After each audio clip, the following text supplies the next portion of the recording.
you know these people, you go to lunch with these people, you you tell us like, oh, well, why you just gotta develop a better relationship with the police. That's all. We gotta how about some more coffee with cops? Like you Oh my God. Why are the only cops that they meet with in West Linn black? So there's like maybe one is a detective. I don't think he's a detective. He just doesn't ever wear like an outfit. And then there's this older black man. They're both light skinned, but they're black. And they always meet with these blonde ladies at the Starbucks in Westland. Hey, stop, please. Good girl. Um, and my ex-husband would always trick me into going those days because he just wanted us to sit and like watch them. And we would then we'd just be like, hmm. And the kids had this black policeman at their school. He just stopped working there. And this one week, we ran into him like every day. And I was like, why is this beautiful, handsome black man a cop? I hated when he said hi and smiled at us because then I would be like, hi. And Riley would be like, we don't talk to cops, mom. And I was like, I know he seems so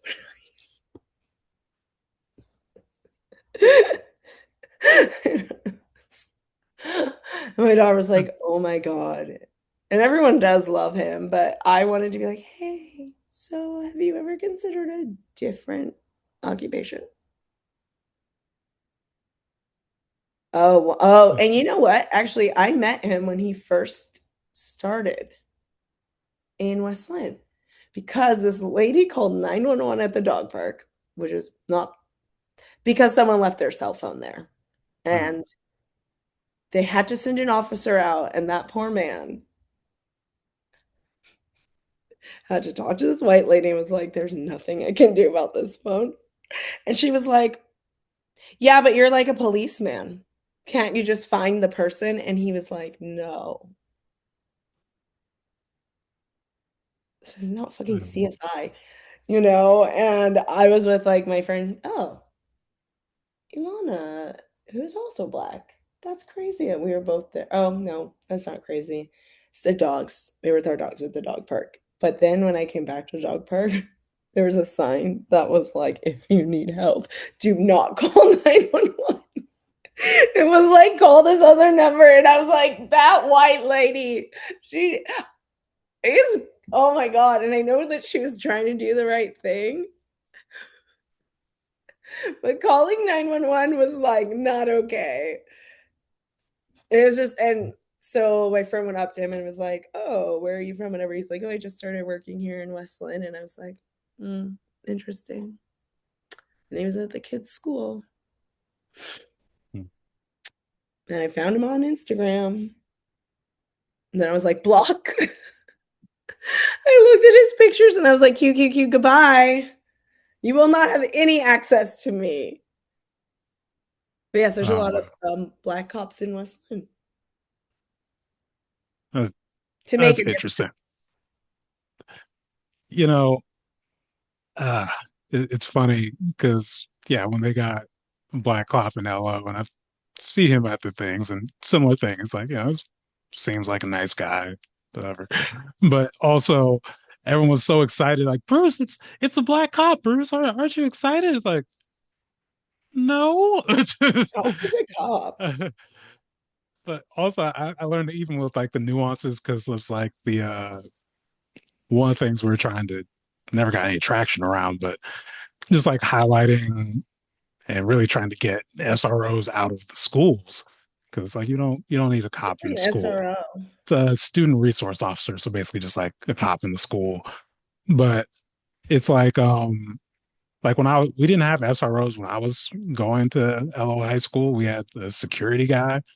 Funny enough, a black guy named Will, who had built good relationships with the kids, and it was just cool, just his security.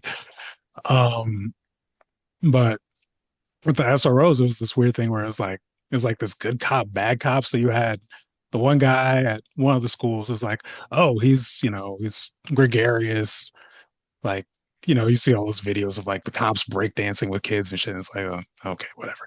But like, kind of like that vibe. And then the other one was the guy I would get all the complaints about about fucking with the kids.